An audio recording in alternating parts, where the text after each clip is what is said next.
Nós vamos estar recebendo aqui o professor Flávio Roth, por favor, fique à vontade. Boa noite, amados. Graça e paz. O nosso Deus é um Deus de planos e propósitos, amém? E o plano de Deus engloba a humanidade toda. E ela não está restrita a esse espaço de tempo, nem de lugar. Deus está no controle absoluto de todas as coisas.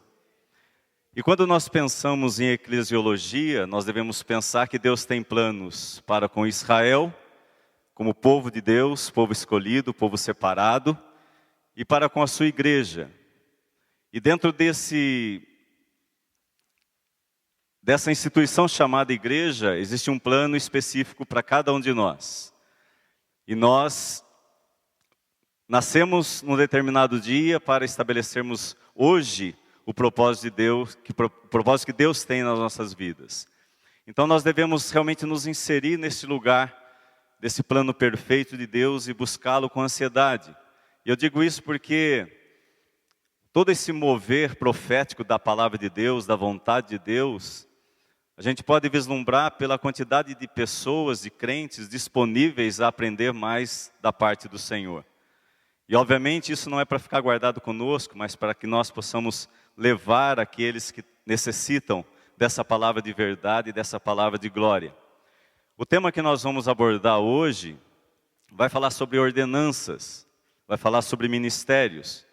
E talvez a gente pense em batismo, ou pense na ceia do Senhor, e talvez também nós estejamos tão habituados a praticar esse ato cerimonial há tanto tempo, que talvez nós não estejamos dando o devido valor que esses ritos, que esses cerimoniais merecem da nossa parte, primeiramente como crentes. Então é bom que nós possamos estar olhando com intensidade para esse tema, porque ele é muito importante para as nossas vidas. Nós vamos ver que entrar para o reino de Deus, fazer parte do ministério de Deus, é fazer a vontade de Deus e é viver na alegria do Espírito Santo. Esse mover todo da prática de clamar e de buscar, adorar o nosso Deus, é algo que está inserido dentro do contexto também do estudar. E principalmente do ensinar, de fazer discípulos de todos os lugares.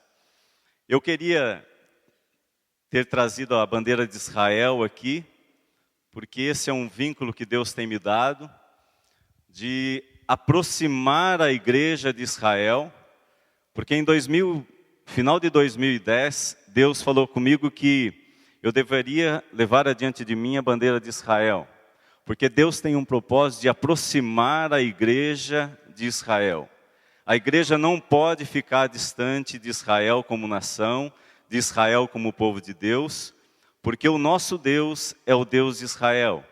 E a partir de Israel e da sua igreja que Deus está estabelecendo a sua vontade. Então nós queremos abordar os ritos, as ordenanças de Deus, começando a falar pelo batismo. Por favor, Geise.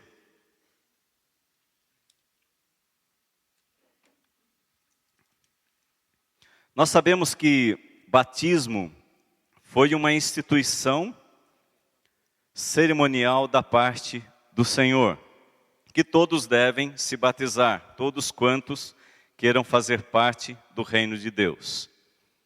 Vamos dar uma pausa aqui para um aviso. Tem um CrossFox CYT 8426 que está com os vidros abertos. Mas não vai chover, tá? Mas vai lá. Bem, então nós sabemos que Deus deixou algumas ordenanças para nós cumprirmos, como parte da vontade de Deus, para que Ele possa fazer distinção entre os homens. Todos nós aqui, de alguma maneira, confessa Jesus Cristo como Senhor. Contudo, quem pode, de fato, sondar os nossos corações e conhecer em nós essa verdade absoluta, não é ninguém menos do que o próprio Espírito Santo de Deus, ou seja, o próprio Deus. Mas através do confessar a Deus, eu começo a fazer diferenciação daquilo que eu sou, dentre aqueles que não reconhecem o meu Deus. Porque, amados, existe uma verdade que é a minha, Existe uma verdade que é minha e que está pautada no Deus que eu creio e que está pautado na sua palavra. Contudo, as demais religiões, elas absorvem algumas verdades delas. Então eu preciso saber a verdade que me toca. A igreja precisa conhecer a verdade que diz respeito a ela. Então, essa verdade é a verdade do Deus de Abraão, do Deus de Isaac, do Deus de Jacó, o Deus de Israel que se revelou ao mundo por meio de Jesus Cristo. Então nós sabemos que Deus, ele já terminou esta obra da criação, Jesus Cristo terminou uma obra de redenção e o Espírito Santo está fazendo uma obra de edificação. E você pode ter certeza, pelo conhecer das Escrituras, que o Espírito Santo está terminando esta obra de edificação. Ou seja, Deus está separando o seu remanescente fiel. Aqueles que verdadeiramente o reconhecem como único Salvador e Senhor. Amém? Então essa é a vontade de Deus, estabelecer o seu reino aqui na terra. E é por isso, com essa mentalidade, que nós temos visto que não só na nossa comunidade ou em outras igrejas de onde nós temos pessoas aqui, o reino de Deus já está sendo proclamado com mais evidência do que anos anteriores. Assim como nós temos falado mais da volta de Cristo, como em anos anteriores. Então o batismo, ou a ceia do Senhor, é um memorial que faz distinção da minha vida, que faz distinção da sua vida, que faz distinção da igreja do Senhor e Salvador Jesus Cristo. E isso deve ser para mim um fator muito importante e determinante. O que Jesus disse com relação ao batismo? Ide, portanto, fazeis discípulos de todas as nações, batizando-as. Era propósito de Deus, que todos fossem batizados. Mas vamos entender isso. Como que realmente isso surgiu?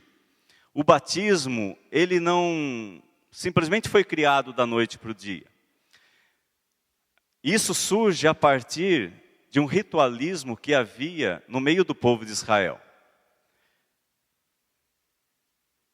Deus, ele mandou que o povo construísse um tabernáculo. Deus mandou que o povo construísse um templo. E vocês sabem, se não sabem ainda, virão a saber que o templo foi destruído no ano 70 depois de Cristo. Mas quando nós olhamos para o ritual de purificação que havia anteriormente, nós vamos entender por que Jesus Cristo vem trazer uma nova concepção de purificação. Nós sabemos pela palavra de Deus que a água, ele é um elemento simbólico de purificação, de limpeza, onde as vestes dos homens são limpas, são purificadas. Como que era feito esse sistema de purificação ou de batismo antes de Jesus? Havia o tabernáculo, mas nos dias de Jesus havia o templo. E o templo era muito grande. E milhares de pessoas iam ao templo para oferecer ofertas de sacrifício a Deus. E os homens, eles não poderiam chegar diante de Deus de qualquer maneira. Primeiramente porque eles não tinham seus pecados perdoados como nós temos. Você sabe que para que a pessoa tivesse o pecado perdoado, antes de Jesus Cristo, o sumo sacerdote, a autoridade religiosa mais alta perante o povo de Israel, ele precisava entrar num lugar santíssimo uma vez por ano. E nesse dia, ele tinha que oferecer um animal em sacrifício para expiação do pecado. E ele só podia entrar uma vez, somente no dia do Yom Kippur ou no dia da expiação. Então o sumo sacerdote tinha que entrar naquele lugar, mas antes ele tinha que tomar um banho. Ele tinha que purificar sua carne, ele tinha que purificar suas vestes com água, para depois poder adentrar no lugar santo do santo. Imagina você, amado. Você vem para o culto, quinta e domingo, por exemplo. O que você teria que fazer naquela época?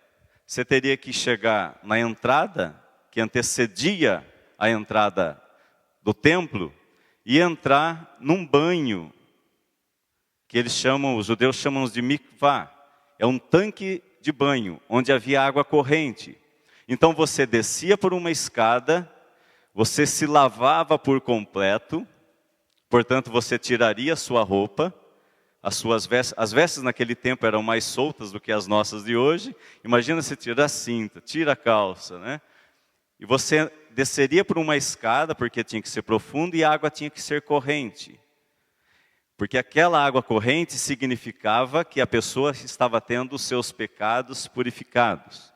Então ela entrava por uma escada e saía do outro lado por outra, subindo.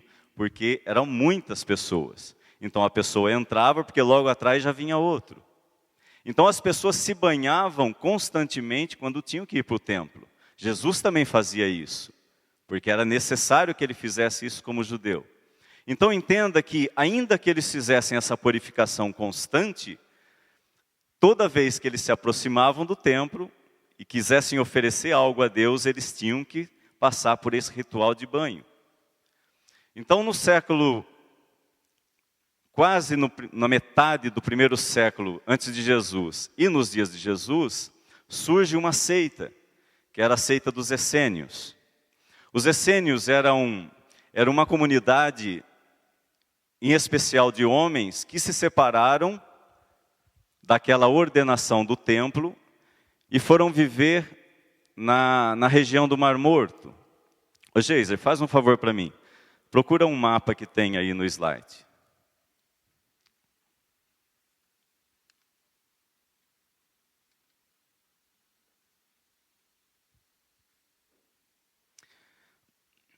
Olha, o Mar Morto fica aqui, Jerusalém aqui e a Judéia aqui. Muito provavelmente os essênios ficavam nessa região. Perceba que todos que quisessem adorar a Deus, eles tinham que sair ou da Galileia, que ficava no norte, e de todas as cidades adjacentes, e ir até Jerusalém para ali poder adorar a Deus. Então todos quantos quisessem fazer isso, eles tinham que passar por esse ritual de purificação. Mas aí o que acontece? Havia uma profecia que o povo de Israel esperava por ela, pelo cumprimento dela, que era o quê? O nascimento de Jesus Cristo, o nascimento do Messias. E é importante que você saiba que Jesus Cristo não é um nome, não é sobrenome de Jesus. Jesus é Yeshua e Cristo significa ungido. Então Jesus ungido ou salvação ungida. Então o povo esperava e ansiava por isso. Mas o que acontecia naquela época com os sacerdotes que ministravam no templo? Eles estavam corrompendo a verdade de Deus quando eles ofereciam os sacrifícios a Deus. A maioria dos títulos dos sacerdotes que exerciam o ministério naquela ocasião eram títulos comprados. Você pensa que a novidade é aquilo que está acontecendo hoje, não é? Mas lá já na época de Jesus, eles compravam. Isso não era agradável diante de Deus, mas eles compravam, os asmoneus começaram a cuidar, a tomar conta de Israel, e eles compraram o serviço do templo, e aí os sacerdotes compravam títulos para exercerem o ministério sacerdotal. Como Caifás, por exemplo. Caifás, ele não era da genealogia de Levi ou de Arão, ele não poderia servir no templo, mas ele era sumo sacerdote na época de Jesus. Então, ou seja, o serviço do templo, a adoração a Deus estava totalmente corrompida. E os essênios, eles vêm com uma mensagem de arrependimento e santidade, para que Deus pudesse trazer do céu a sua vontade na vida do Messias. É por isso que mais lá na frente, nos dias do nascimento de Jesus, o que aconteceu? Alguns magos vieram de onde?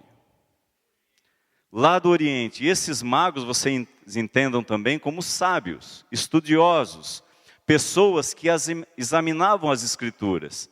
E eu preciso lembrar também que Daniel escreveu o livro dele lá no Oriente.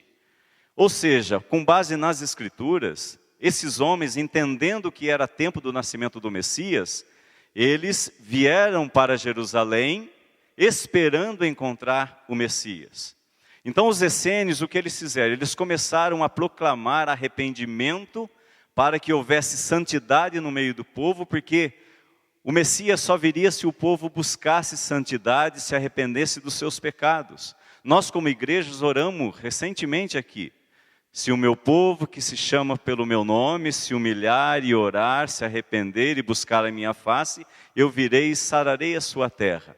Então eles tinham esse entendimento. Mas abra sua Bíblia comigo em Ezequiel, capítulo 36.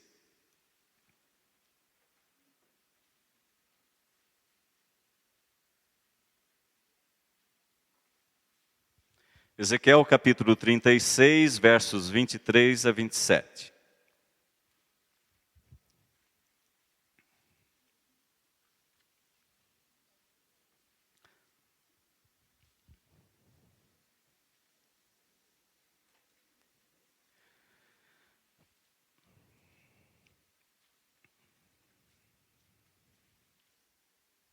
Ezequiel capítulo 36, verso 23 a 27. Olha o que diz aí. E eu santificarei o meu grande nome, é Deus falando, que foi profanado entre os gentios, o qual profanastes no meio deles, e os gentios saberão que eu sou o Senhor, diz o Senhor Deus, quando eu for santificado aos seus olhos. E vos tomarei dentre os gentios, e vos congregarei de todas as terras, e vos trarei para a vossa terra. Então aspergirei água pura sobre vós, e ficareis purificados. De todas as vossas imundícias e de todos os vossos ídolos vos purificarei. E dar-vos-ei um novo coração, e porei dentro de vós um espírito novo, e tirarei da vossa carne o coração de pedra, e vos darei um coração de carne. E porei dentro de vós o meu espírito, e farei que andeis nos meus estatutos e guardeis os meus juízos e os observeis. Então os essênios, quando eles se depararam com esse texto e com aquilo que estava se movendo, porque você deve se lembrar que 400 anos antes de Cristo, os judeus haviam retornado para a Babilônia. Ou seja, Deus tirou o povo do meio das nações e trouxe ele novamente para Israel. Nós não estamos falando do tempo de agora, nós estamos falando de 2000 anos atrás. Então, quando eles olharam para esse texto, eles entenderam que, olha, o nosso povo voltou para Israel. O templo foi reconstruído. Então, isso significa que o Messias está vindo. Então, eles começaram a declarar isso. Porém, eles romperam com o serviço do templo. Onde que o povo deveria ir para se banhar, se arrepender dos seus pecados e viver uma vida de santidade na presença de Deus? Eles tinham que ir para o templo. Mas eles não fazem isso. Eles começam a proclamar arrependimento e começam a batizar. E aí você vê a figura de João Batista surgindo aonde? No deserto. Então João Batista surge e ele começa a pregar arrependimento, para que o povo se arrependesse dos seus pecados e se convertesse dos seus maus caminhos, para que o Messias viesse. João Batista, ele tinha toda a característica de alguém que vem do deserto. Até hoje os estudiosos dizem o quê? Que muito provavelmente João Batista, ele era essênio. Eu não diria que ele era essênio, mas que ele era um homem que foi para o deserto se preparar para preparar o caminho do Senhor. E o João Batista, ele vem batizar de maneira diferente do batismo que havia no templo. Quem conhece um pouco a palavra de Deus sabe que João começou a pregar e milhares de pessoas iam até João Batista para ele ser batizado. E depois quem aparece para ser batizado? Jesus Cristo. Por que Jesus não foi lá no templo? Porque o templo não fazia aquilo que era agradável a Deus. Jesus Cristo já estava preparando os seus discípulos e a nação de Israel para a sua morte e a sua ressurreição, e para o seu novo batismo. Até porque esse evangelho que era restrito, ou essa verdade, essas boas novas que era restrito a Israel, ela seria agora espalhada por toda a terra. Amados, Deus, quando Ele faz as coisas, Ele vai trazendo princípios de verdade. E Satanás, ele vem na mesma toada. Se Deus quer proclamar a sua verdade, o diabo vem proclamar a sua mentira. Ele vem na sequência disso. Tanto que nós vamos ver que Jesus, quando ele vai nascer, Herodes manda matar todas as crianças porque ele não sabe quem é Jesus que vai nascer. E se Jesus era o Messias, muito provavelmente ele se tornaria um rei. E ele teria que ser morto por isso. E nós vamos ver isso no Egito, nós vamos ver isso na época de Esther, ou seja, o diabo tentando matar todos os judeus para que o plano de Deus não se cumprisse. Agora chama a sua atenção que esse mesmo texto que os essênios utilizaram há 2000 anos atrás, é esse mesmo texto que nós temos que usar hoje. Porque a ignorância dos essênios nesse caso é de que eles não tinham tido a percepção para entender que Jesus tinha que ser levado ao madeiro, se tornar maldito, morrer e ressuscitar. Contudo, amado, tudo isso já passou, e esse mesmo texto, ou seja, Deus, Ele pegou os judeus de todas as nações da terra. Hoje nós temos em Israel vivendo judeus de aproximadamente 138 países. Agora, como que nós sabemos a respeito dos essênios? No ano de 1945, 1946 e 1947 foram encontrados muitos rolos que foram escritos pelos essênios. Justamente por eles terem se afastado daquela cumplicidade do templo, eles foram viver sozinhos.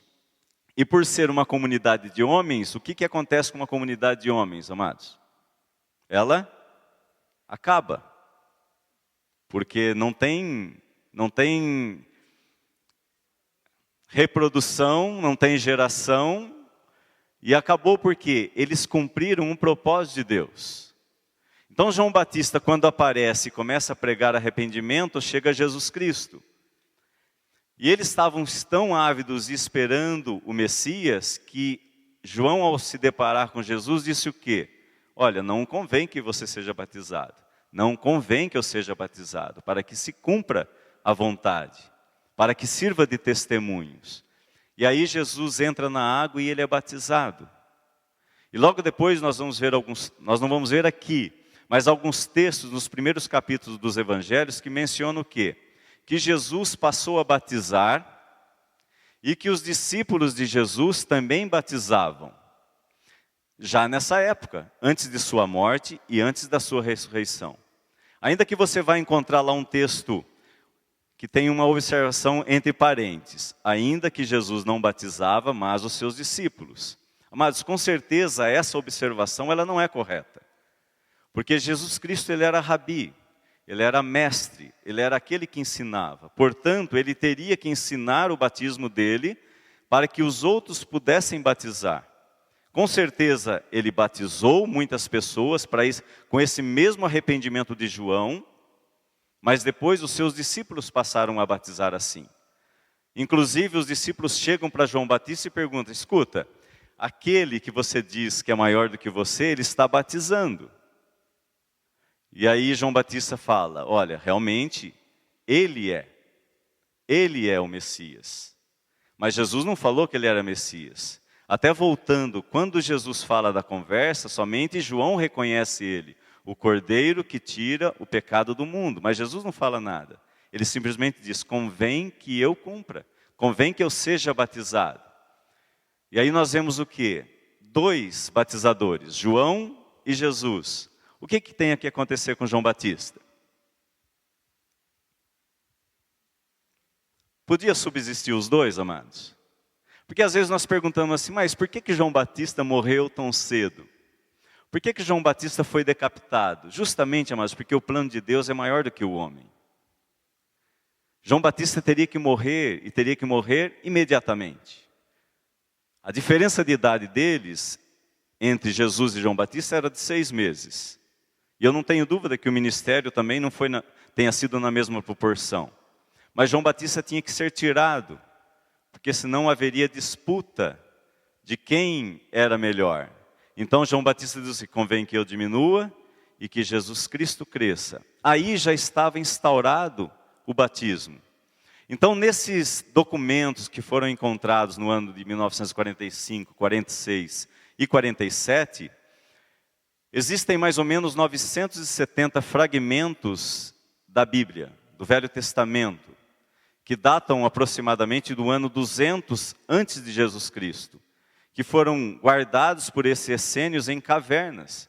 E junto com esses documentos também haviam documentos que falavam do próprio modo de vida desses essênios. E lá existem muitas informações que diz o quê? Que eles eram conhecidos como os do caminho. Ou seja, aqueles que preparavam o caminho, aqueles que eram do caminho. E você sabe que a igreja cristã, o primeiro nome que foi dado a ela era os do caminho. Então veja que há uma interação muito forte entre João Batista, Jesus, esses essênios e o novo batismo que Jesus ensinaria mais à frente. Por quê? Porque era necessário romper com o templo. O povo não poderia ficar mais associado a um lugar de adoração, porque esse evangelho teria que alcançar a humanidade toda. Porque lá no Gênesis, o que Deus diz? Crescei e multiplicai e habitai em toda a terra. Amados, a terra, ela progrediu, ela cresceu. Naquela época, nos dias de Jesus, nós podemos considerar somente o esfero do Oriente e uma parte da Europa, porque o resto não existia. Mas hoje nós vemos o quê? Que essa geografia política, econômica e demográfica, ela já alcançou toda a terra, assim como a palavra de Deus alcançou toda a terra. Então, quando nós olhamos para esse texto de Ezequiel, que eu quero ler novamente, e eu santificarei o meu grande nome, que foi profanado entre os gentios, porque os judeus fizeram isso, o qual profanaste no meio deles, e os gentios saberão que eu sou o Senhor, diz o Senhor Deus, quando eu for santificado aos seus olhos, e vos tomarei dentre os gentios, e vos congregarei de todas as terras, e vos trarei para a vossa terra. Então aspergirei água pura sobre vós, e ficareis purificado. De todas as vossas imundícias e de todos os vossos ídolos vos purificarei. E dar-vos-ei um coração novo, e porei dentro de vós um espírito novo. E tirarei da vossa carne o coração de pedra, e vos darei um coração de carne. E porei dentro de vós o meu espírito, e fareis que andei nos meus estatutos e guardeis os meus juízos e os observeis. Não é interessante nós pensarmos isso? Olha, tente acompanhar o meu raciocínio. Nós temos Israel há 2000 anos atrás. Somente eles era povo de Deus. Ainda que todos quantos reconhecessem Israel, um Deus verdadeiro, poderiam adorar o Deus Israel. Porque Israel foi uma nação peregrina entre as nações justamente para ser testemunha desse único Deus vivo e verdadeiro. Aí o que acontece? Jesus vem, ele ensina a sua verdade, ele morre, ressuscita e dá uma ordenança de que a pessoa deveria ser batizada em nome do Pai, do Filho e do Espírito Santo. Gradativamente, esses judeus que se converteram a Jesus Cristo, reconhecendo ele como Messias, eles começam a propagar o Evangelho. Os gentios, ou seja, os povos de outras nações, eles se unem a Israel, mas gradativamente, principalmente depois do ano 300 depois de Cristo, a igreja começa a ficar separada totalmente de Israel. Judeu para lá, igreja para cá, e gentios mais ainda para lá. Em 1948, Israel passa a se tornar uma nação novamente. Ou seja, Deus cumpre essa palavra de Ezequiel. Os judeus foram espalhados, amados, por todas as nações a partir do ano 70 depois de Cristo. Aí em 1948, milagrosamente, o que Deus faz? Ele coloca no coração dos judeus um desejo, um anseio de voltar para a sua terra. E de novamente se tornar uma nação. Deus os congrega de todas as partes do mundo e os leva para aquele pedacinho de terra que você viu no mapa, que é muito pequeno. E eles estão lá, conforme anunciou Ezequiel. Ou seja, nós estamos vivendo dias de cumprimento profético da palavra de Deus. Nós tínhamos então, em 1948, igreja e judeus vivendo separadamente.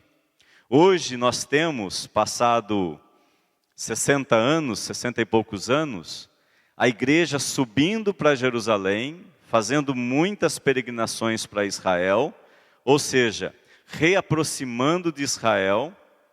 Aquilo que estava junto no princípio se separou ao longo do caminho, e ao final ela se une ela está se juntando agora e daqui a pouco ela vai ser separada de Israel. Como eu disse, amados, Deus é um Deus de planos e propósitos. Ele tem um plano com Israel e Ele tem um plano com a igreja. Daqui a pouco, a igreja vai sair de cena. E Israel vai ser a única evidência daquilo que Deus está fazendo. Mas ainda assim, o batismo de Jesus permanece o mesmo. Porque tanto judeus quanto gentios têm que reconhecer Jesus Cristo como seu único Salvador e Senhor. E é a verdade de Deus que está sendo o quê? Formatada de uma maneira sobrenatural. O espiritual está mandando no natural. Tudo aquilo que está acontecendo no Brasil é o espiritual de Deus exercendo poder no natural. Você não tenha dúvida disso. O Brasil é um país abençoado em especial, porque ele é o celeiro do mundo de missionários, de pessoas cristãs, crentes em Jesus Cristo, e que está disposta a oferecer a Deus algumas coisas. Lá na Europa, no Oriente, em outros lugares, muito pouco. E aqueles que têm já estão tendo que ficar escondidos. Então perceba que Deus está o quê? Ele está balançando, Ele está sacudindo as esferas da humanidade para que ela possa se arrepender dos seus pecados. Nós temos que proclamar hoje a mesma mensagem de João Batista. Se arrependam dos seus pecados e se convertam ao Senhor, o único Deus vivo e verdadeiro.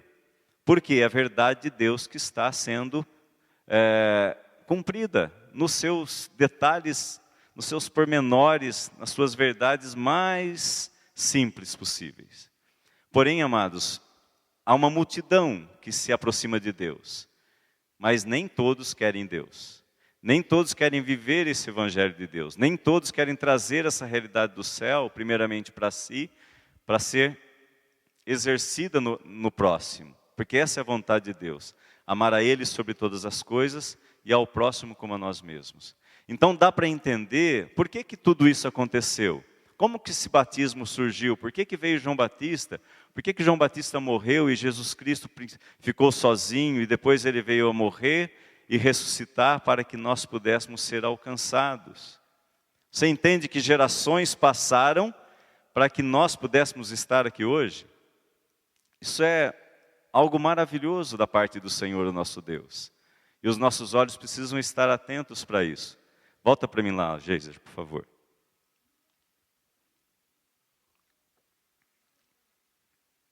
Nós vamos falar disso futuramente, com certeza, mas é importante que você saiba desde já também que em 1948, 47 mais precisamente, dentro desses manuscritos foram encontrados o rolo do livro de Isaías completo. Os 66 capítulos de Isaías estão de maneira legível, a ponto de ler. O livro todo tem 27 metros de comprimento e eles estavam o quê? Guardados por Deus. E o rolo apareceu no ano que antecedia a volta do povo de Israel para a sua terra. Por quê, amados? A presença e a palavra de Deus andam junto. A palavra tem que vir para que o povo possa ter entendimento. Então, duas ordenanças a igreja cristã, a igreja evangélica, ela entende como são de Deus, o batismo e a Santa Ceia. Vamos lá.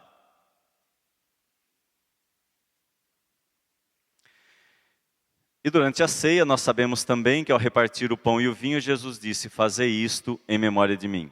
Vale ressaltar que por volta do 12º século, aproximadamente, em 1150, depois de Cristo, a Igreja Romana reconheceu formalmente como sendo 7 as ordenanças também chamadas por eles de 7 sacramentos. Batismo, crisma, eucaristia, que é a ceia, penitência, extrema-unção, matrimônio, ordenação de padres e consagração de freiras. Esses 7 sacramentos são reconhecidos também pelas igrejas ortodoxas, que é uma facção do catolicismo. Mas as igrejas protestantes reconhecem como ordenança somente o batismo e a Santa Ceia. O outro, Geiser. Então, com relação ao batismo, é a ordenança pela qual uma pessoa é incluída na comunhão da igreja. simbolicamente a pessoa está sendo sepultada nas águas batismais para o sistema pecaminoso do mundo e passando a viver exclusivamente para Cristo Jesus. É a nossa identificação com a morte e ressurreição de Cristo. Isso não quer dizer que uma pessoa que recebeu a Cristo como Senhor e Salvador e veio a falecer sem que houvesse tempo de se batizar, não seja salvo, pois o batismo é um cumprimento visível da obra redentora que Jesus já realizou nesta pessoa. O ladrão da cruz é um grande exemplo disso. Mas perceba comigo, nós, culturalmente, nós herdamos muita coisa do catolicismo. Quem era católico e se tornou cristão aqui? Levante a mão. Olha aí, a maioria. Ou seja, todos nós temos um padrão de pensamento que está voltado para essa cultura sacerdotal, para essa ramificação do catolicismo romano. Então perceba comigo, olha, antes de Jesus, Israel como nação, eles tinham cerimoniais de adoração. Então, por exemplo, para um judeu ser reconhecido como descendente de Abraão, qual que era o primeiro ato simbólico que ele tinha que fazer? A circuncisão ao 8º dia do seu nascimento.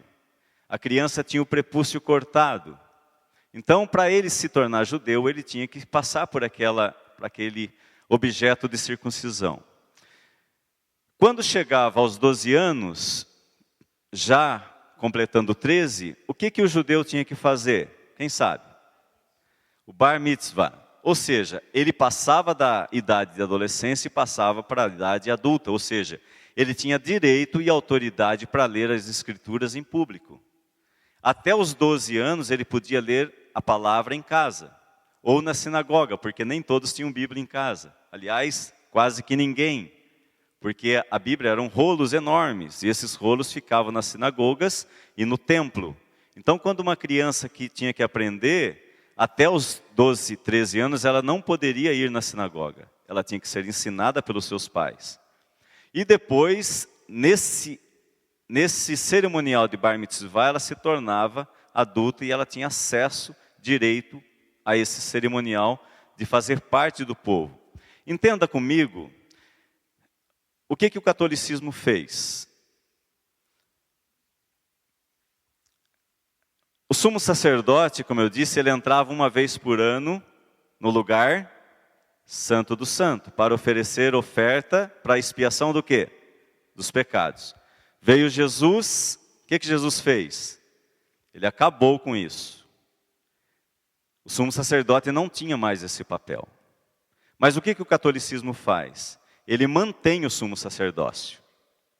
Ele mantém na figura do Papa, que dá autoridade aos que estão abaixo dele para perdoar o quê? Pecados. Não é assim que acontece? Se eu estiver errado, você me corrija. Ou seja, o catolicismo trouxe para depois de Cristo, quando eles tomaram para si o direito de dominar sobre o cristianismo, essa verdade que havia antes de Jesus Cristo. Ou seja, o diabo pegou esse arquétipo de pensamento e trouxe para dentro do catolicismo. Ou seja, o sacrifício de Jesus Cristo, dentro do cerne principal do catolicismo, não existe. É por isso que uma outra figura tem que ser valorizada ao invés do próprio Cristo. Sem falar que praticamente a Igreja Católica apagou a memória de Israel e do próprio Jesus como judeu. Agora segue o raciocínio comigo. Se o judeu tinha que ser circuncidado para ser reconhecido como judeu, o que o catolicismo faz? O batismo de criança. Tá, ele pode escolher lá na frente, tudo bem. Só que uma vez que você foi batizado, qual que é a mensagem que nós ouvimos lá dentro de casa? Eu fui batizado, não é isso? Fui batizado no catolicismo, vou morrer católico. Ou seja, você cria uma mesma figura de pensamento e traz ela para depois de Jesus. O que acontece nos 12 anos para tese no cerimonial judaico? Ele vai lá e passa por uma figura do Bar Mitzvah. O que a Igreja Católica faz? A primeira comunhão, o crisma. Ou seja, a criança passa na adolescência, a fazer parte dessa comunhão católica. E olha, eu não estou falando contra as pessoas, eu estou falando contra o sistema religioso. Porque o anticristo, ele vem estar no lugar de Deus, querendo parecer Deus, mudando a verdade de Deus. Então, com tudo isso, eu começo a entender aquilo que o diabo faz. Porque assim, tudo aquilo que tira a essência da verdade de Deus, e a figura central de Jesus Cristo, e a presença do Espírito Santo, isso é anátema. Isso não pode ser reconhecido por mim. Porque só existe um único Deus vivo e verdadeiro. O Deus de Abraão, o Deus de Isaac e o Deus de Israel. E a Jesus Cristo a quem Ele enviou. Ele veio a este mundo para justamente fazer oferta de expiação, de perdão dos pecados. Mas então por que essa religião institui isso? Amados, porque o diabo ele usa todo o artifício para transformar mentiras em verdades. E as pessoas vão atrás disso. Ou seja, você cria um laço. Olha, eu fui batizado lá, como é que eu vou ser batizado? O que acontece quando um casal se une, um é do catolicismo, o outro é evangélico? Quando nasce a criança. Ou seja, o batismo é muito específico. Até mesmo Jesus, ele se apresentou ao templo quando ele, aos 8 anos de idade, para ser circuncidado, e depois ele aparece no templo aos 13 anos, justamente porque ele estava cumprindo lá o seu bar mitzvah.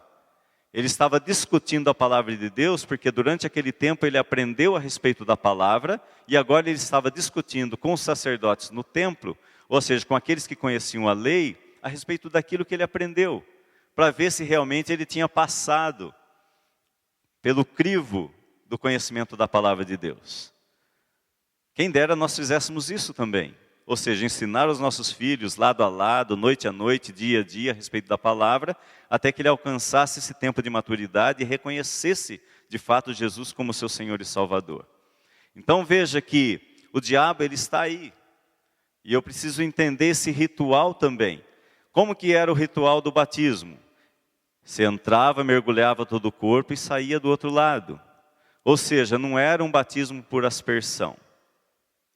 E esse não é o problema, tá? A originalidade do batismo é: sejam batizados em nome do Pai, do Filho e do Espírito Santo. Se batizar também em nome de Jesus, está correto. O que não pode é passar disso. É como uma oração: Pai nosso que estás no céu, santificado seja o vosso nome. Quando termina, o que acontece? Não precisa nem continuar, tá? Mas todos nós sabemos o que vem depois. Ou seja, o diabo ele vai semeando falsas mentiras transformadas em verdade, e isso vai conduzindo as pessoas à perdição, ao erro, e elas não se dão conta disso. E a palavra de Deus não é enganosa, amado. Se você, seja ignorante ou não, você com certeza está tendo acesso à palavra e à verdade de Deus. Porque esse evangelho do reino, essa mensagem de salvação, ela já alcançou todos os lugares alcançáveis possíveis. É lógico que ainda falta, também, não precisa exagerar, né? Falta um pouco ainda, tem alguns lugares aí, mas não tenha dúvida que Deus suscita o que tem que suscitar para que a vontade dele seja cumprida. Na justiça dele, ele vai alcançar todos. Então o batismo é obviamente que é por imersão, até porque a palavra significa mergulho, imersão. Então a aspersão veio depois, até porque o povo estava sendo perseguido. Tem rio em todo lugar? Não. Então, em algum lugar tinha que ser batizado. Se não tem água suficiente, o que você faz? Vai deixar de batizar? Não posso deixar de batizar. Quando Jesus Cristo foi batizado, o que aconteceu? Os céus se abriram e Deus disse o quê? Este é o meu filho amado em quem me comprazo. Ou seja, espiritualmente, amados, quando isso acontece, Deus está dizendo no mundo espiritual que este é o meu filho. Quando nós somos batizados, é isso que Deus está dizendo no mundo espiritual. E o mundo espiritual maligno reconhece que nós estamos sendo o quê? Sepultados com Cristo e vivendo por uma nova vida com Ele. Então, no mundo espiritual, tudo isso está sendo declarado. Deus falou pelo seu Espírito: este é o meu filho amado em quem me comprazo. Então, glória a Deus por isso, e nós temos que passar por isso. É óbvio que se a pessoa aceita Jesus e morre, como é o caso do exemplo do ladrão da cruz, ele vai ser salvo, porque o reconhecimento é do nome de Cristo. É como nós, amados, olha, nós estamos vivinhos aqui, não está? Glória a Deus. Mas olha só, se alguém chegar aqui e dizer assim, olha, se você negar Cristo agora, você continua vivo, mas se você não negar, você morre. E aí? Eu tenho que manter a minha fé, a minha verdade, de que o Senhor Jesus Cristo é o meu Senhor e meu Salvador. Eu fui batizado de fato com Ele. É lógico que para nós talvez seja até muito fácil, mas em outros lugares isso tem uma dimensão muito diferente da nossa. Mas importa o quê? Que eu tenha consciência daquilo que é a verdade de Deus. Então Deus, Ele não é aquilo que eu digo que Ele é. Deus é aquilo que Ele diz que é. E a palavra dEle é que direciona a minha vida.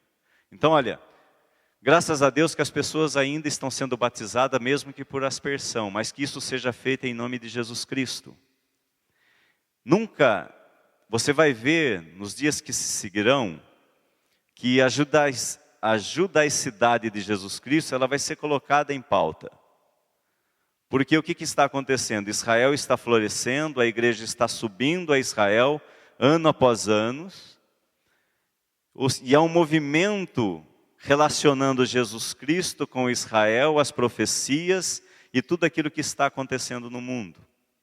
Domingo mesmo, no History Channel, estava passando uma programação a respeito do Apocalipse. Falava do retorno de Israel para a sua terra, no ano de 1948. Falava da conquista de Jerusalém em 1967. Falava do crescimento judaico, lá que já são mais de 7 milhões vivendo na terra de Israel, nesses poucos anos de história de Israel como nação. Daquilo que está acontecendo no mundo, ou seja, amados, o mundo sabe daquilo que está escrito. Mas ele precisa contender com isso, porque dentro dessa liberdade da verdade de Deus, todas as religiões têm que ser colocadas numa só, para que haja o quê? Harmonia de pensamento, para que haja amor uns para com os outros, até porque o islamismo está crescendo muito, mas enfim, não é essa a matéria de hoje, mas importa o que eu saiba que uma das ordenanças que nós reconhecemos é o batismo. E o que difere do catolicismo é essa condição de aspersão. Tem algumas igrejas evangélicas, como a presbiteriana, que também batiza por aspersão. Mas como eu disse, amados, esse não é o problema. Importa que as pessoas sejam batizadas em nome do Pai, do Filho e do Espírito Santo. Mas originalmente, pela prática no templo e por aquilo que Jesus Cristo fez e pelo significado da palavra, o verdadeiro método é a imersão, o mergulho da pessoa, para que ela possa reconhecer toda essa verdade que está sobre a vida dela. Por favor, Geisa.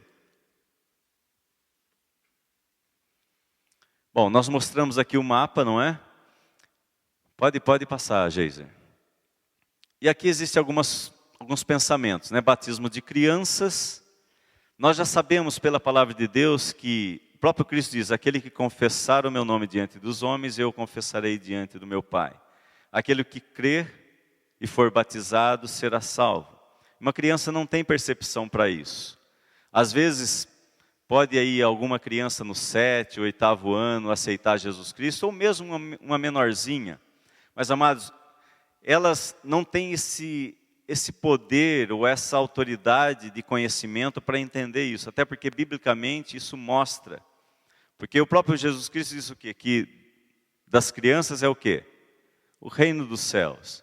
Então, uma coisa é você tratar com a criança, e não pensa que ela não tem a natureza do pecado, porque Deus conhece o coraçãozinho dela. Mas a idade em que ela reconhece Jesus Cristo, é a idade que ela tem possibilidade de avaliar as coisas. E é por isso que nós vamos sempre voltarmos para a origem judaica. Se nós queremos entender melhor a Bíblia, a palavra de Deus, nós temos que nos mover lá para Israel. Reconhecemos o que há na cultura judaica para que nós possamos entender melhor a palavra e a verdade de Deus. Batismo por aspersão ou afusão, que é a mesma coisa, ou batismo por imersão que nós falamos. Vamos lá. Não há como admitir, com base bíblica, o batismo de crianças recém-nascidas, pois o mesmo Jesus disse que das tais são o reino dos céus. E ainda não discernem entre o bem e o mal, somente quando puderem fazê-lo é que terão necessidade de se arrepender e se voltar para Deus, cumprindo a justiça do batismo. As referências bíblicas ao batismo de famílias não servem de base para tal procedimento, pois subentende-se que todos os que foram batizados eram pessoas conscientes do que estavam fazendo. Então nós temos alguns textos que comprovam o quê? Que quando se batizava uma família inteira era porque todos os familiares tinham reconhecido Jesus Cristo como seu Senhor e Salvador. Mas Jesus Cristo, quando ele estava entre os judeus, ele disse o quê? Eu não vim trazer paz, eu vim trazer guerra. Porque quando vocês me reconhecerem como Messias, o seu pai vai te desprezar, sua mãe não vai te querer em casa, o teu irmão vai brigar com você. E é muito disso que muitos crentes viveram do ano de 1960, 70, 80 aqui no Brasil. Porque o catolicismo predominava. E quando alguém aceitava Jesus como Senhor, abdicando da idolatria, deixando a idolatria de lado, nossa, amados, naquela época os pais espancavam os filhos. E é justamente isso que o islamismo também faz quando alguém se converte dentro da casa. Eles praticam todo tipo de mal contra os familiares por conta daquilo que eles acreditam. E, amados, nós não sejamos ignorantes, achando que as pessoas não vão nos punir se amanhã nós tivermos que confrontá-los em nome de Jesus Cristo. Porque não falta nada. Basta você declarar a sua fé em detrimento de algumas coisas, você vai ver como as pessoas se rebelam contra você. Essa semana lá na empresa, por ser Semana Santa, eles fazem aquela procissão. E por eles serem católicos, foi a imagem da Aparecida lá. E justamente a hora que eles fizeram a reza lá dentro do escritório, justamente a hora que eles estavam saindo, eu estava entrando. E o que um católico faz quando eles se deparam com a imagem? Se for possível, vai tocar, vai fazer um monte de coisa. E justamente eu abri a porta para o padre com aquela santa, né? E todo mundo, os olhos em mim, né? Porque todo mundo sabe que eu sou crente, né? A hora que eu entrei, fica todo mundo olhando para ver o que eu ia fazer. Eu passei por ela, uns olhares me seguiram, mas amados, essa é a verdade, aquilo para mim não tem significado algum. E nós temos que entender isso, e aí as pessoas começam a não gostar. Por quê? Porque você convida ela para a igreja, você fala de Jesus Cristo, você ora por elas, e a hora que elas convidam você, o que acontece? Não tem jeito, eu não posso, não dá, está errado. Entende? Para elas, tudo bem, mas o contrário não dá certo. E eu não tenho que satisfazer ela por conta de Deus, ou por conta da imagem. Eu tenho que agradar a Deus em primeiro lugar. E eu tenho que fazer distinção disso. Então, para as pessoas se voltarem contra nós, não falta muito. Basta que eu seja firme nas minhas questões. E as pessoas já vão até se afastar de nós. Vamos lá. Embora a Igreja Católica e algumas outras denominações pratiquem o batismo por aspersão, a história e a etimologia do verbo grego batizo significa imergir. Atestam claramente ser a imersão a forma bíblica do batismo. A fusão do latim effusenium, que significa derramar, é a forma batismal também adotada pela Igreja Romana e por algumas denominações protestantes e consiste em derramar água sobre a cabeça do batizando. Nós já falamos sobre isso. Vamos lá. Então, argumentos do Novo Testamento que fala sobre a prática do batismo. Você vai receber esses slides depois, então você pode comparar nesses muitos textos aquilo que Jesus determinou e aquilo que os apóstolos ensinaram ao povo. Mas veja como Deus ele pensa em todas as coisas. Se o templo em Jerusalém não estivesse destruído, o que aconteceria? A mesma prática que acontecia antes de Jesus continuaria acontecendo. Se o templo não tivesse sido destruído, os judeus não sairiam espalhados de Israel. Eles lutariam e brigariam até a morte. Então Deus prepara o cenário. Deus forma todas as coisas para estabelecer a sua vontade. É por isso que hoje você pode enxergar o cenário que existe no mundo. Nós temos Israel de volta para a sua terra. Nós temos o testemunho de que a palavra de Deus está se cumprindo e que Jesus Cristo vem. Nós temos o mundo passando por grandes transformações religiosas, políticas e econômicas. E a palavra de Deus diz que a visão do mundo com relação a Israel será de contrariedade. O mundo vai se afastar cada vez mais de Israel e ele vai se voltar mais ainda contra o povo de Deus. Então o pensamento global vai ser de que eles não podem coexistir. Mas nós sabemos também pelas Escrituras que o anticristo virá, ele fará um acordo com Israel, portanto Israel não vai ser destruído. Porque o profeta Amós disse que Israel voltaria para a sua terra e de lá Deus não tiraria mais ele. A última dispersão aconteceu 70 depois de Cristo, e agora o que se tem, amados, é o cumprimento profético da palavra de Deus. Deus está cumprindo a sua palavra. E sobre a igreja de Deus paira tudo isso que você está vendo. Nós vamos falar de ministério daqui a pouco, e eu vou até fazer um resumo aqui para nós depois irmos para o café. Perceba comigo, tudo aquilo que existia nos tempos de Jesus está havendo hoje, amados.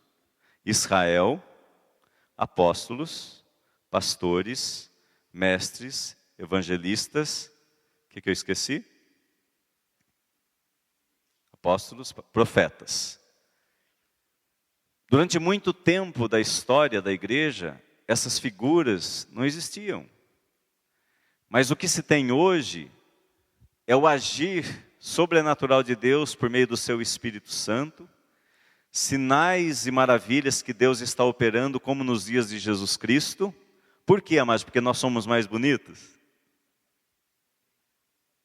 Porque a palavra de Deus está se cumprindo.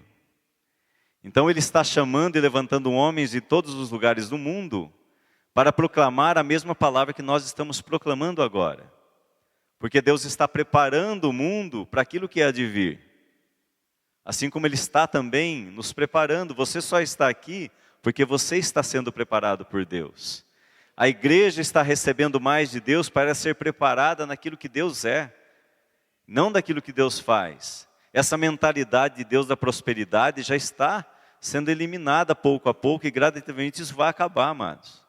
Porque nós precisamos ter uma consciência pura que a prosperidade é a consequência da nossa vida com Deus. Nós não precisamos nem pregar e falar sobre prosperidade se nós temos a nossa vida postada em Deus. Isso é bênção que vem automaticamente, porque é sobrenatural. É o espiritual comandando o natural.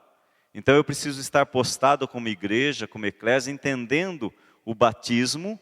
Daqui a pouco nós vamos falar um pouco sobre a ceia e sobre os ministérios, que eu acho que é um assunto, um tema muito mais simples de se entender.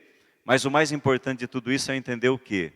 Que Deus está realizando no meio da sua igreja e do seu povo a mesma coisa que Ele realizava antes. É como se fosse um ciclo de volta. Começou aqui, deu a volta, está voltando para o mesmo lugar. Onde tudo começou, é onde tudo vai terminar. Amém? Vamos para o café.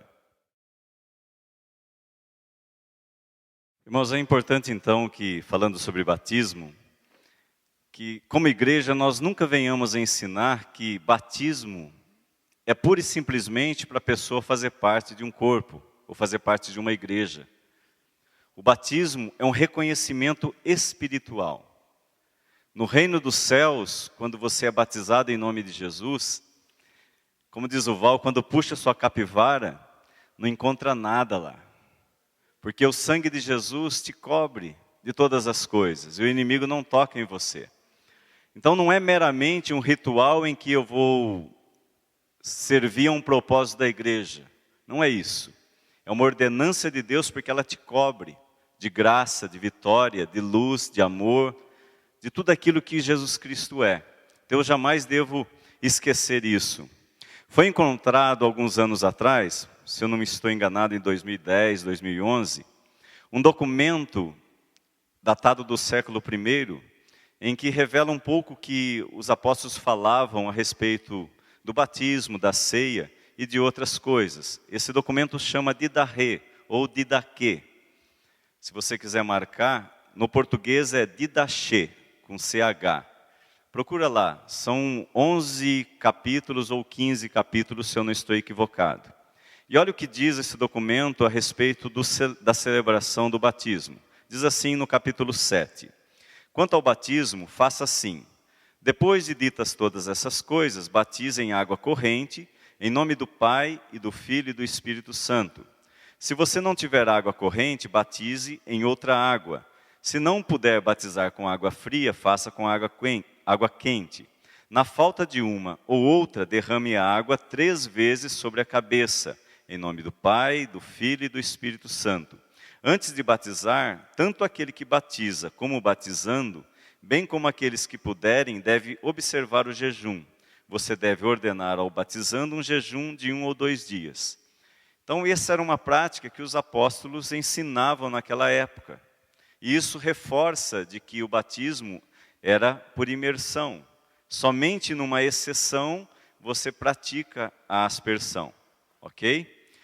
E como nós vamos falar de ceia, nesse mesmo documento diz assim a respeito da ceia, ou como o catolicismo reconhece como Eucaristia, que é ação de graça.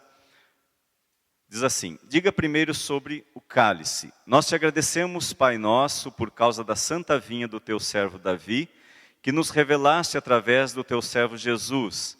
A ti glória para sempre. Depois diga sobre o pão partido. Nós te agradecemos, Pai nosso, por causa da vida e do conhecimento que nos revelaste através do teu servo Jesus. A ti glória para sempre. Da mesma forma, como este pão partido havia sido semeado sobre as colinas e depois foi recolhido para se tornar assim também seja reunida a tua igreja desde os confins da terra, no teu reino, porque teu é o poder e a glória por Cristo Jesus para sempre.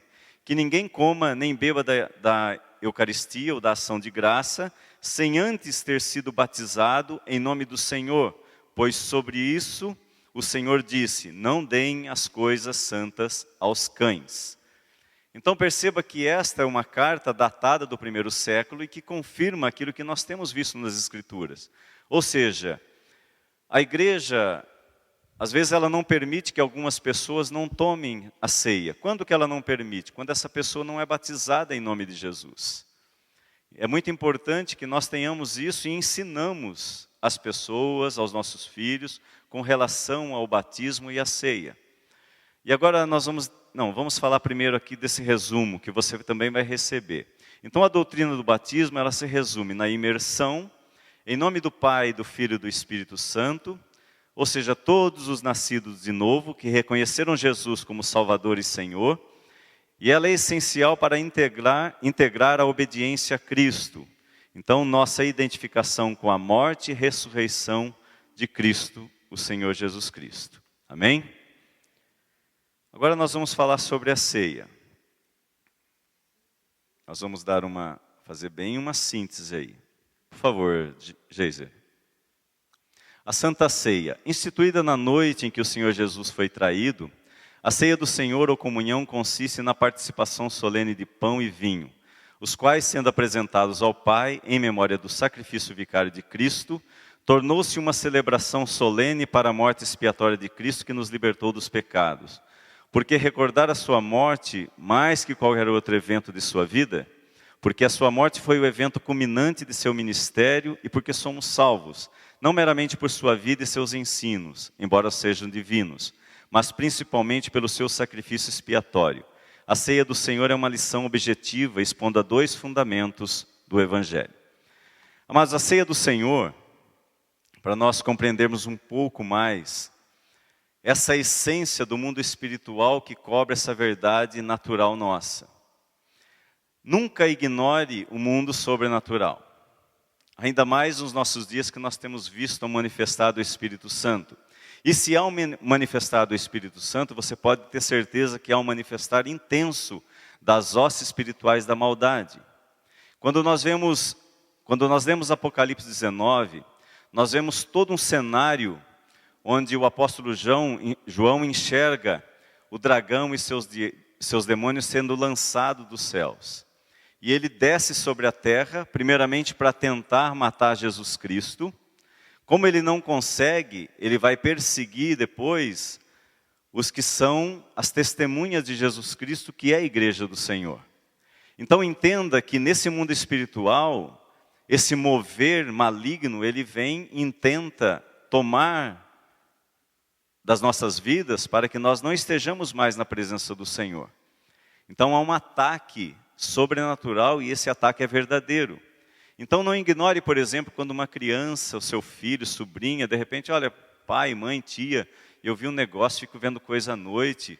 Conversa com ela, procura saber, não ignora, ore por ela, porque é um mundo que está agindo. Por que nós temos, a partir do nascimento de Jesus, tanta manifestação de demônios na palavra de Deus? Nós não encontramos isso antes de Jesus Cristo.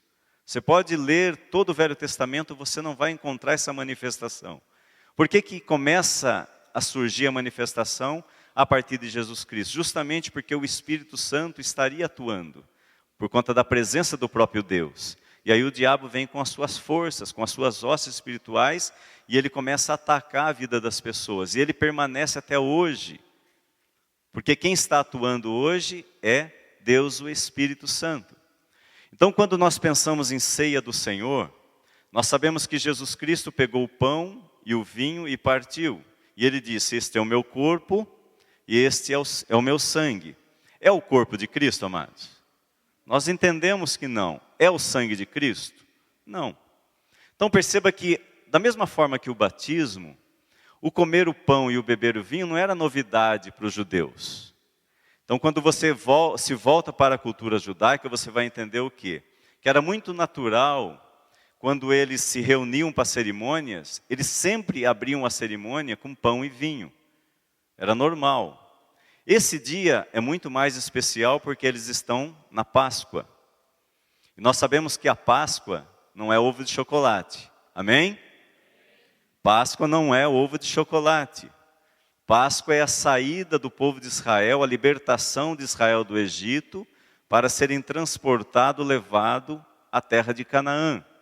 E naquele dia você sabe que um cordeiro foi morto, o sangue dele foi aspergido ou passado nos umbrais das portas, para que eles pudessem ser protegidos da morte. Mas entenda assim, para nós entendermos um pouco melhor. Desde os tempos mais antigos da humanidade, o pão e o vinho tinham um elemento de consagração. Nós vamos ver isso como exemplo de Abraão e Melquisedeque. Melquisedeque era rei e sacerdote. Melquisedeque, na verdade, é um título, não é um nome. É rei de Salém. Então, Melquisedeque, ele vai ter com Abraão e, ao partir o pão e beber o vinho, ele abençoa Abraão. Porque praticamente Melquisedeque estava passando para Abraão a autoridade da bênção. Porque a partir desse momento, Melquisedeque vai sair de cena, até porque lá na frente nasceria Jesus Cristo. Nós vamos enxergar no Velho Testamento muitas coisas que refletem e que nós chamamos de sombras de Jesus Cristo. Assim como todas as festas judaicas, ela tem uma representatividade de Jesus Cristo.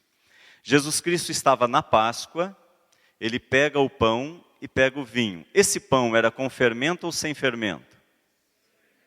Por que era sem fermento? Glória a Deus, vai que vocês estão... Por que era sem fermento? Porque o fermento representava pecado, mas essa não é a essência, era um mandamento, uma ordenança de que sempre que houvesse e fosse celebrada a Páscoa, não deveria haver fermento dentro da casa, porque o fermento leveda todo o pão, e ele simboliza o pecado. Então Jesus Cristo, quando ele pega um pão ali para oferecer, ele não pega o pão que nós conhecemos, ele pega um pão ázimos, ou seja, sem fermento. É praticamente... Pensa numa massa de trigo espalhada e assada no forno. É só isso. É isso que ele entregou, porque na casa de nenhum judeu poderia ter fermento durante 7 dias ou durante toda a Páscoa. Porque isso também representava o Cristo. Então, primeiro ele fala, isto é o meu corpo. que é entregue por vós. E isto é o meu sangue que é derramado por vós. Agora vamos voltar lá na antiguidade. Então eu disse, olha, Melquisedeque comeu pão, comeu vinho, deu para Abraão e abençoou ele. Depois nós vamos ver também Jetro, que era um sacerdote pagão. Ele era sogro de Moisés. Moisés está saindo do Egito, ele sai da sua cidade de Midian e vai se encontrar com Moisés. Ele ouve falar de tudo aquilo que Deus havia feito em Israel. Ele reconhece o Deus de Israel como Deus verdadeiro. E aí ele vai se juntar com os outros sacerdotes, por meio de Arão. E diz a palavra de Deus que ele se apresentou na presença do Senhor. Então perceba que é um ato de consagração. Então quando Jesus faz isso não era novidade no meio, porque em toda a Páscoa o judeu fazia isso. Porém agora Jesus chama para si a verdade que está associada à sua própria vida em ministério. Ou seja, de entregar a sua própria vida, partir o seu próprio corpo em favor de toda a humanidade, derramar o seu sangue também por toda a humanidade. Então na antiguidade, quando você oferecia alguma coisa consagrada aos ídolos, o que o princípio dizia? Que quando você oferecia alguma coisa a um Deus, aquilo que você ofereceu é internalizado por aquele Deus. E depois você come. Então pensa num pedaço de pão. Você oferece para qualquer Deus. Tá? Oferece para Deus. Ao fazer a oferta e consagrar aquilo a Deus, você come aquele pão. É como se você estivesse internalizando. E aí você compreende por que o catolicismo reconheceu a transubstanciação como se fosse o próprio corpo de Cristo. Por quê? Porque já existia desde a antiguidade. Lembra que eu disse que o diabo ele vem trazendo um tipo de pensamento que desvirtua a verdade e a vontade de Deus. Então Jesus Cristo ele estava de corpo presente, então aquilo não se transformou no corpo dele. Você compreende isso, não é?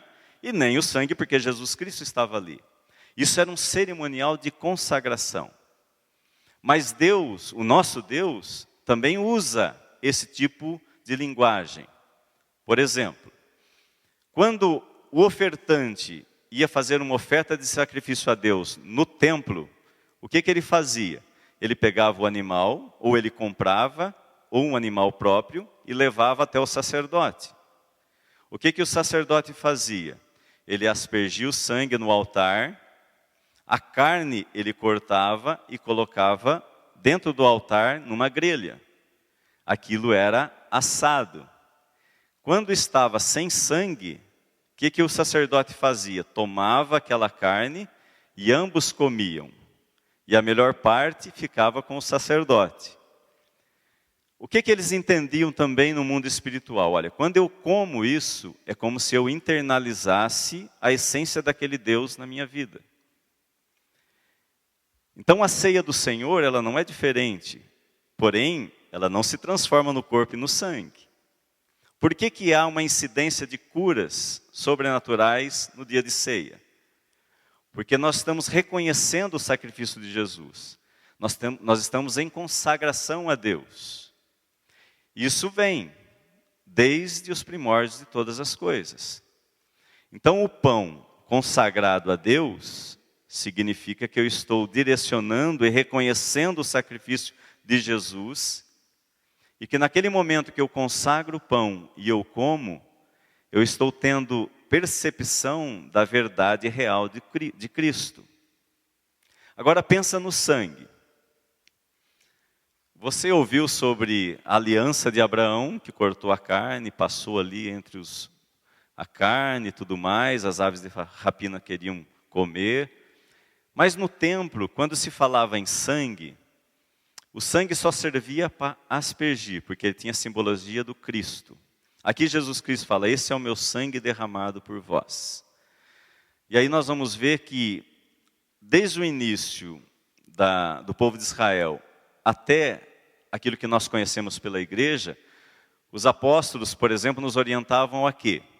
não comam comidas sacrificadas a quem? Aos ídolos. Por quê? Porque você tinha esse entendimento no mundo espiritual que realmente se você comesse alguma coisa que foi oferecida àqueles ídolos, aquilo que aquele ídolo tinha, vinha para o alimento e consequentemente passava para você. Vamos trazer para os nossos dias? Pessoa passa numa encruzilhada e encontra um despacho. Aquilo foi feito uma oferenda. A pessoa não come. Quem já fez esse tipo de coisa na encruzilhada? Tem coragem de falar?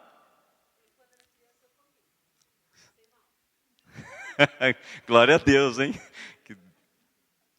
Não, mas de repente tem alguém aqui que já fez, já praticou esse ritual. Veja só, no mundo espiritual, quando alguém acha alguma coisa na encruzilhada e ela come, ainda que ela não tenha consagrado, ela recebe daquela consagração. E é por isso que Deus adverte para não tomar daquilo. Assim como do sangue. Mas quando ele oferece a oferta, quem é que come? A pessoa come? Que ofereceu? Quem que come?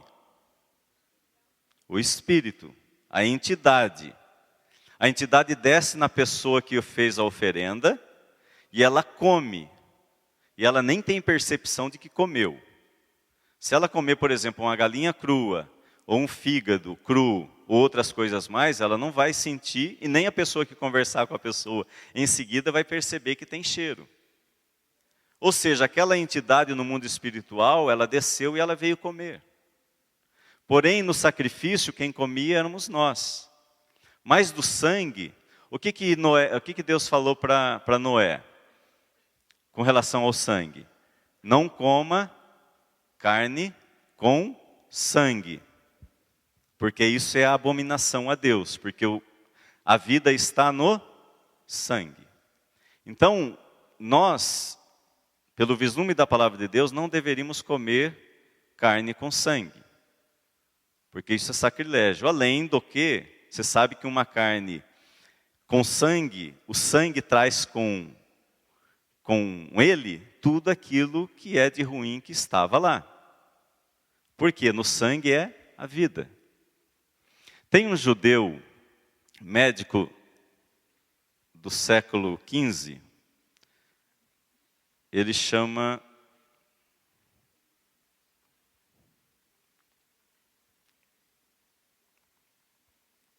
Ele é um judeu do século XV, que participou inclusive da Revolução Protestante. Deixa eu achar aqui. Ele chama Miguel Servet. Ele era teólogo, médico, filósofo na Espanha, mas vivia em Portugal.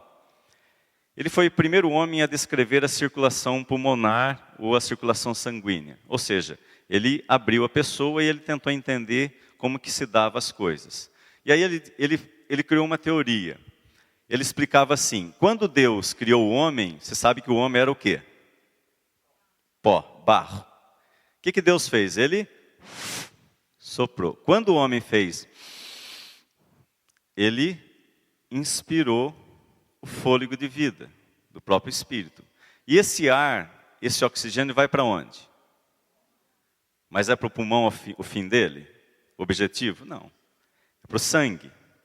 Ou seja, por essa teoria ele entendeu o quê? Que o Espírito Santo, quando ele habita em nós, ele vem para o nosso sangue.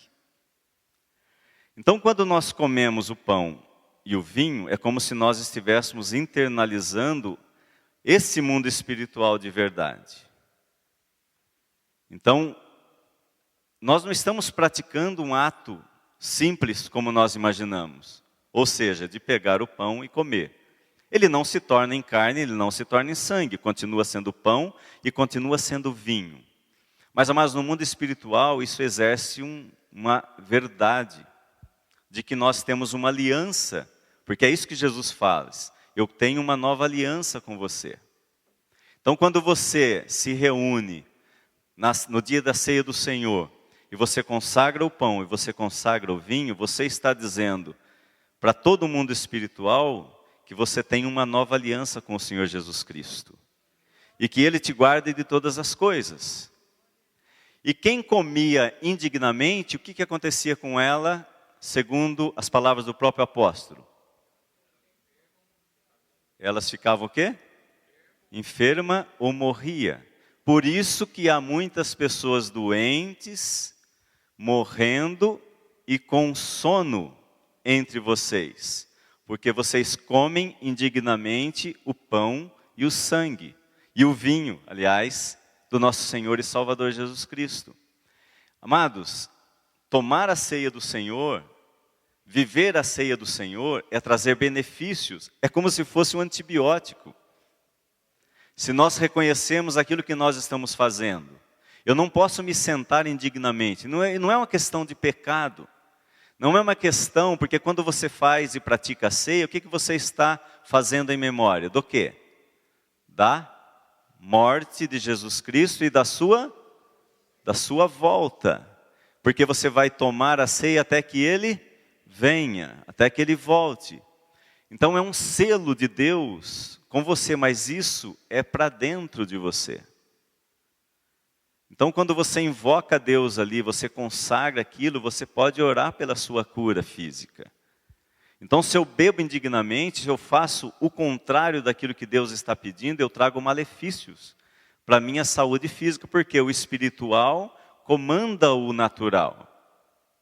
Eu posso crer nisso. Tá, isso não ultrapassa a soberania de Deus. Você sabe disso, não é? Mas eu tenho que saber aquilo que eu estou fazendo. Eu tenho que ensinar as pessoas a fazer dignamente. Porque as pessoas se reuniam para comer e beber, mas a ceia, nesse princípio de Jesus Cristo que foi instituído, vocês vão fazer isso em memória de mim até que eu volte. Mas isso traz bênção para a minha vida. E aquilo que não é bênção é maldição. Então não se atreva a mexer naquilo que não é seu, mas esteja postado no lugar correto. Então esse mundo espiritual é mais vivo do que nós imaginamos. Vou repetir, o pão continua sendo pão, o vinho continua sendo vinho, e ele deve ser do fruto da vide, para que eu possa praticar, e eu tenho que fazer isso também em memória de Cristo, porque Ele me purifica. Eu só estou na presença dEle porque um dia eu fui batizado. Eu desci as águas, e eu me levantei em nome de Jesus, e por isso eu estou fazendo todas as coisas em memória dEle, para a honra e glória dEle. E onde há honra de Deus, Ele honra. Aquele que confessar o meu nome diante dos homens, eu confessarei diante de meu Pai. Há muitas pessoas que não tomam ceia por achar que são indignas. Amado, você nunca vai ser digno então. Você nunca vai tomar ceia se você achar que é nos seus méritos. A essência de você tomar ceia é justamente reconhecer aquilo que Jesus Cristo fez e fazer isso em memória dele. Tudo bem, existe advertência. Olha, se você tem alguma coisa errada aí, vai lá. Por quê? Arrependei-vos e sede santos. Essa santidade sempre terá que acompanhar aqueles que creem em Jesus Cristo. Mas o ato de você fazer isso em memória de Deus é a consagração da sua própria vida. Então, a igreja precisa entender essa funcionalidade que tem do mundo espiritual no mundo natural. Quantos males, de repente, podem ser abolidos do seio da igreja justamente por nós fazermos as coisas adequadamente, ainda que nós já sejamos avisados disso. O que acontece é que muitas pessoas, a igreja, infelizmente, ela está apática, ela está dormindo muitas vezes. Não vê a hora que, olha, se faz a ceia no começo do culto, é uma multidão que vai embora logo depois que termina a ceia. Se faz ao final, ela não espera nem terminar, nem dar o amém, e ela já sai correndo. O que é isso? Amados, é não discernir aquilo que ela está fazendo. Ela já entra equivocada na presença de Deus e participa daquele cerimonial também equivocado. Porém, a ignorância não isenta ninguém. O próprio texto de 1 Coríntios 11 diz isso. Porque como beba na ignorância, como beba no conhecimento, se não fez certo, ela vai receber daquela ação a maldição proveniente daquilo.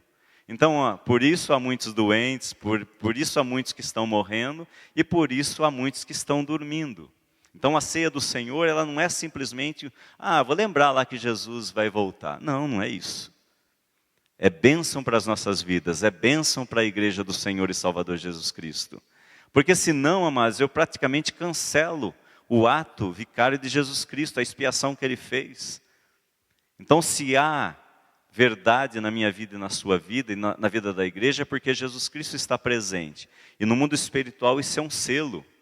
O sangue de Jesus nos cobre de todas as coisas. O diabo olha assim e fala, tá louco, deixa eu sumir daqui. Nós temos autoridade para fazer todas as coisas em nome dEle. Então não sou eu, é esse sangue que eu tenho mensalmente, porque nós temos essa concepção. De maneira geral, a maioria das igrejas celebram a ceia mês a mês. Com certeza a igreja se reunia toda semana e toda semana ela fazia isso em memória de Cristo. O problema é que ela foi perseguida e outras coisas mais, e eles não deixaram de continuar em comunhão. Então hoje o que nós estamos experimentando é um mover sobrenatural, e mais ainda, nós temos que adentrar esse mover sobrenatural de Deus em Cristo Jesus, o nosso Senhor, porque o Espírito Santo habita em nós. É como se o Espírito Santo estivesse no nosso sangue. Então tem um corpo aqui e tem um sangue que mantém esse corpo vivo. É o corpo de Cristo e o sangue de Cristo que nos mantém viva. Então esse organismo vivo chamado igreja, ele só se mantém atuante se o sangue de Jesus Cristo e o corpo de Jesus Cristo estiver atrelado ao nosso. Então eu tenho que estar constantemente numa intimidade de comunhão com Ele, porque é Ele que me garante todas as coisas. Então não é um simples cerimonial, não é bater cartão, é trazer bênção sobre as nossas vidas e sobre a vida da igreja. Amém? Oi.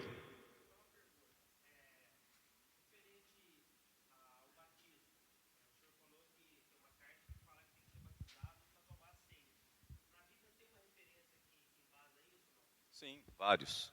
Lá nos slides você vai ter os textos que falam disso. Mateus fala que tem que ser batizado em nome do Pai, do Filho e do Espírito Santo. Sim. Por quê? Faz parte do corpo. O próprio texto de 1 Coríntios 11, porque se você tomar ceia sem ser batizado, você não confessou diante dos homens isso.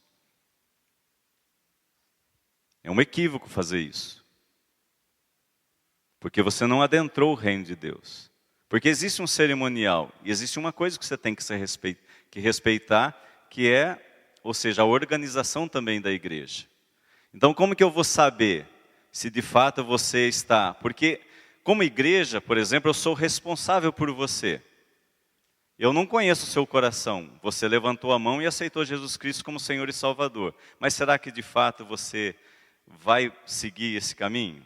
Mas quando você se batiza, você está declarando no mundo espiritual que você está morrendo com Cristo e ressurgindo para uma nova vida com Ele.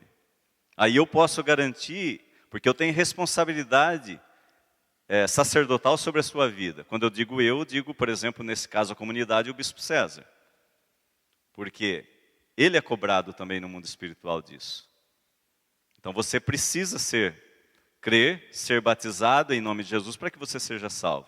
Aquele que crer e for batizado será salvo. Então se você crer e não ser batizado, tendo a possibilidade de fazê-lo, mas você não querendo, é um ato de rebeldia contra o próprio Deus. Ok?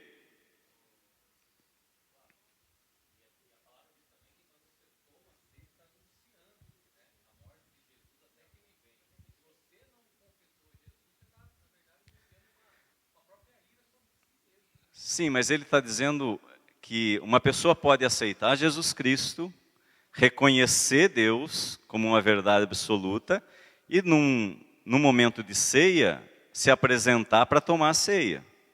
Ok? Ele está fazendo certo, porém ele ainda não foi batizado. Então percebo que aí cabe a responsabilidade daquele que está. Então, por exemplo, se você é pastor, aí chega uma pessoa lá na sua igreja e ela quer tomar a ceia. Você não pode permitir se ela não for batizada, porque você não sabe o que está realmente dentro dela. Porque se ela comer e beber indignamente, ela come e bebe para sua própria condenação. Então é uma questão de organização também. Ok? Pois não, Lúcia.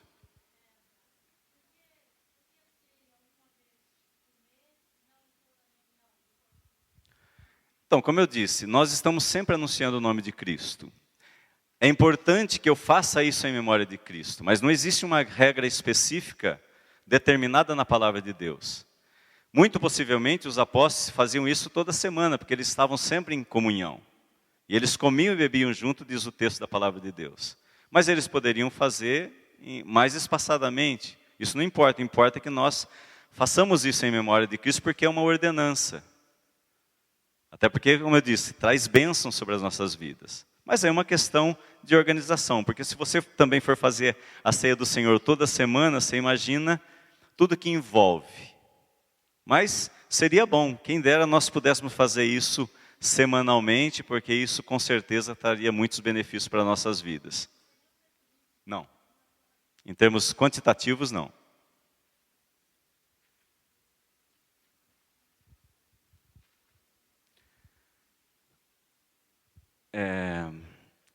Passa para mim, Geiser, por favor. Olha aí, nós temos o tabernáculo para você ter uma percepção de como era o tabernáculo. Dá para apagar mais uma luz?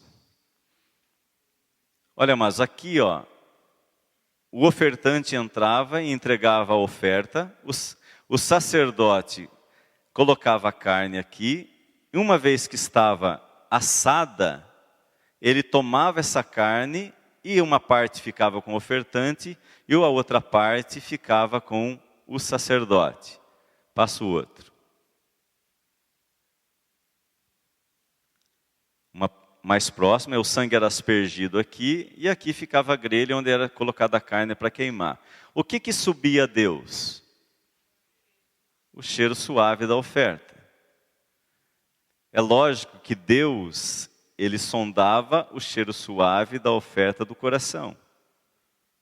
E também a qualidade do animal, que tinha que ser totalmente puro, sem manchas, sem máculas. O próximo. Esse é um exemplo do garfo que era utilizado. Esse é um garfo original que os judeus já fabricaram para que quando eles possam construir o terceiro templo, eles usem para tirar as ofertas que serão sacrificadas no terceiro templo. Tem que ser muito grande, obviamente, não é? Podemos ir. Bom, nós vimos aí que, a respeito daquilo que Jesus fez, o Verbo se fez carne e habitou entre nós. Ouvimos o próprio Senhor declarar, porque o pão de Deus é aquele que desce do céu e dá vida ao mundo. A sua oferta de expiação. Então todas as bênçãos estão incluídas nessa oferta que Jesus Cristo fez. O vinho não se torna sangue, o pão não se torna o corpo de Cristo. Próximo. Então penso que você entendeu por que o catolicismo reconhece essa transubstanciação. Porque esta é uma mentira enganosa que vem desde o passado. Então, dentro desses povos pagãos, eles reconhecidamente entendiam que aquela oferta se transformava no próprio Deus que eles adoravam, inserido ali naquele contexto. Prossigamos.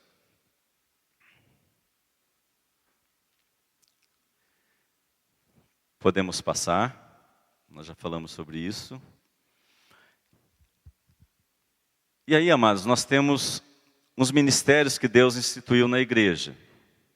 Apóstolos, profetas, evangelistas, pastores e mestres.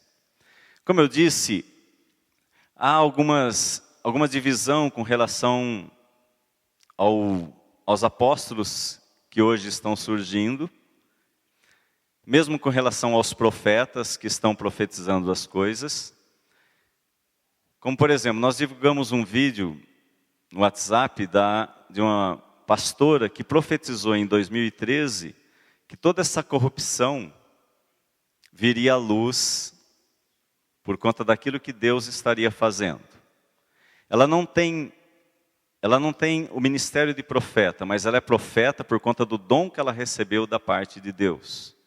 Não é ministério. Então nós temos hoje apóstolos, nós temos profetas, nós temos pastores, mestres, e eu esqueci do evangelista que vem antes. Todos eles fazem parte do corpo de Cristo hoje, faz parte da igreja. E todos esses ministérios estão inseridos na igreja. Contudo, nem todas as igrejas ou denominações possuem apóstolos, porque elas entendem que os apóstolos somente foram aqueles 12 da época do início da igreja, e elas também não aceitam que há profecia. Quando você fala dessas profecias, ainda que se cumpra, eles entendem que tudo isso terminou. Toda profecia pregada, anunciada, ela tem que estar de acordo com a palavra de Deus. Aquilo que foi profetizado e foi escrito está determinado, está fechado. Mas tudo aquilo que sair da boca de um apóstolo, de um profeta, de pastores inclusive, porque todos nós temos acesso a esse dom. Mas Deus dá, por meio de Cristo, a quem quer, e é o Espírito Santo que ativa isso. Então, nós não vamos ter tempo para dissertar sobre isso. Então, o pastor Val vai ter oportunidade, proximamente, se quiser, abordar com um pouco mais de detalhe a respeito desses ministérios. Porque é importante, como eu disse, que nós estejamos atentos a tudo isso. Porque nós temos que discernir todas as coisas por meio da palavra de Deus. Porque, amados, há profetadas por aí de todos os jeitos. Tem para todos os gostos. E a única maneira de eu medir isso é pela palavra de Deus. Então eu tenho que estar atento. Eu não vou julgar o homem, eu vou julgar a palavra profética. Eu não vou tocar no ungido de Deus, porque a palavra de Deus me ensina isso, que eu não devo tocar no ungido do Senhor, porque eu não tenho capacidade de julgar quem quer que seja. Eu deixo isso para Deus. Mas, obviamente, se ele está declarando coisas equivocadas, aí sim, eu me posiciono contra, porque é contra a verdade de Deus. Porque é isso que o anticristo usa, ele sempre usa mentiras que são enganosas para mudar a mentalidade das pessoas. É por isso que nós vemos tanta gente doente, porque não tem entendido a verdade da palavra de Deus. Amém? Pastor Val.